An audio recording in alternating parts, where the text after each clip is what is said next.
Dan sebelumnya kita sudah belajar terkait pengertian dari kemampuan negosiasi, kemudian prinsip dasarnya, lalu ada taktik dari negosiasi. Pada kesempatan kali ini kita akan belajar atau kita akan mempelajari terkait materi strategi negosiasi.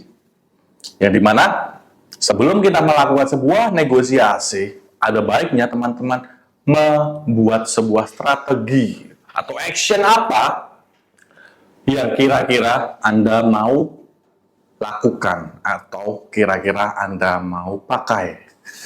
Ketika melakukan negosiasi, biasanya setiap pihak juga akan menyiapkan strategi khusus atau beberapa strategi khusus untuk mendukung kepentingannya. Dalam hal ini, saat melakukan negosiasi. Terdapat beberapa strategi yang akan saya jelaskan, yaitu yang pertama the wins atau mengernyit. Strategi ini efektif untuk menunjukkan ketidakpuasan atas tawaran yang dilakukan. Dengan begitu, strategi ini memiliki sifat persuasif.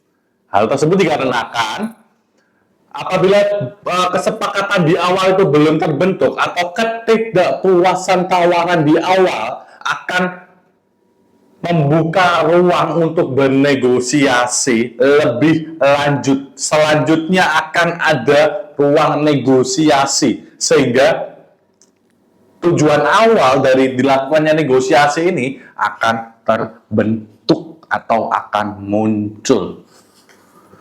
Itulah the wins atau mengernyit. Kemudian yang kedua atau strategi yang kedua yaitu outrageous behavior. Apa itu strategi outrageous behavior? Yaitu strategi negosiasi dengan memberikan sebuah penghinaan atau memberikan sebuah penghinaan terkait produk, ya. Meskipun efektif, akan tetapi strategi ini dapat dengan mudah melanggar etika bisnis karena bisa memicu ketegangan sampai pemutusan hubungan antara semua pihak. Dalam artian Anda bisa mempraktikannya dengan kompetitor atau dengan orang yang menjual produk yang sama dengan Anda. Beberapa orang memiliki pendapat bahwa strategi ini cukup efektif, namun terdapat beberapa orang lain yang memiliki pandangan bahwa strategi ini kurang efektif karena tidak terlalu menguntungkan menguntungkan produk yang dijual oleh perusahaan Anda. Karena kita terfokus pada produk yang lain atau produk kompetitor. Kemudian strategi yang ketiga adalah the silence. Salah satu strategi negosiasi yaitu the silence. Melalui teknik ini, seseorang akan menunjukkan ketidakpuasannya dengan berdiri dalam waktu yang cukup lama.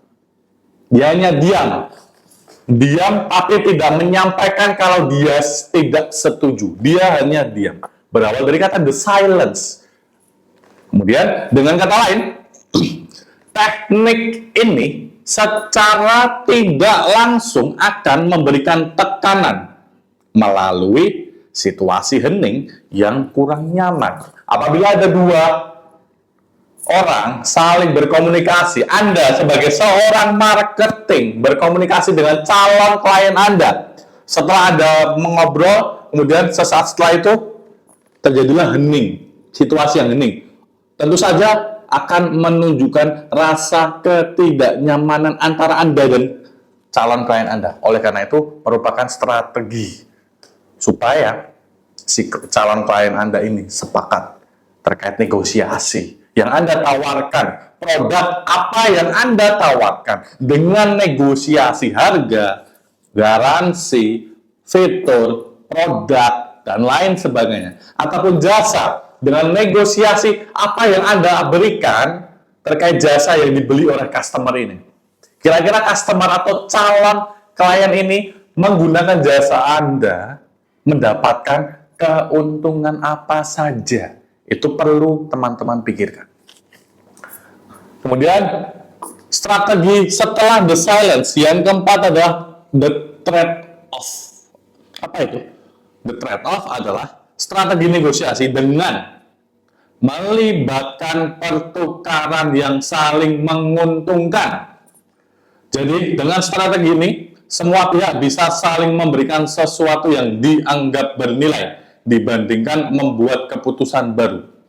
Dalam hal ini Anda bisa menawarkan produk Anda, ataupun semisal Anda membuka sebuah produk atau membuka sebuah usaha jual beli, Anda bisa menawarkan the trade-off ini. Anda bisa menjualkan dan Anda bisa membeli produk dari si calon klien. Sampai akhirnya kesepakatan terjadi. Anda oke dengan menjual produk Anda kepada klien Anda dengan harga yang sudah terjangkau, sudah disepakati, pun juga si calon klien sudah oke dengan menjual barangnya yang berjudul jual beli ini, supaya terjadinya kesepakatan, sudah oke dengan harganya, apakah ada dana tambahan atau tidak, yang pada intinya terjadilah kesempatan dalam Anda menjual produk Anda. Kemudian dengan kata lain juga, kesepakatan di mana Anda bisa menjual produk Anda juga bisa membeli produk dari klien Anda. Apabila di sini kasusnya Anda membuka sebuah usaha jual beli. Seperti itu. Jadi, apapun itu, ataupun Anda merupakan manajer marketing dari sebuah perusahaan jual beli, Anda bisa melakukan hal tersebut dengan menguntungkan satu sama lain, dengan tujuan awal atau tujuan utama kesepakatan. Target yang Anda tentukan, target yang ditentukan perusahaan, dan keinginan dari si calon klien. Strategi yang kelima adalah the working out. Ya, working out di sini bentuk lain dari strategi negosiasi. Working out, ya, Anda sebagai seorang calon klien atau manajer marketing dengan calon klien Anda, semisal calon klien Anda ini menawarkan atau menegosiasikan sebuah harga yang sebelumnya sudah Anda jelaskan. Anda memiliki harga X. Kalau ternyata si calon klien ini menawar mau di harga Y, yang notabene lebih rendah dari harga yang Anda tawarkan. Pastinya. Bagaimana? Apabila Anda bisa menegosiasikannya, negosiasikan terlebih dahulu. Buatlah Anda sebagai seorang manajer marketing, si calon customer atau calon klien ini sangat tertarik dengan produk yang Anda jual, dengan jasa yang Anda tawarkan. Buatlah si calon klien ini seakan-akan harus bisa membeli produk Anda berapapun harganya.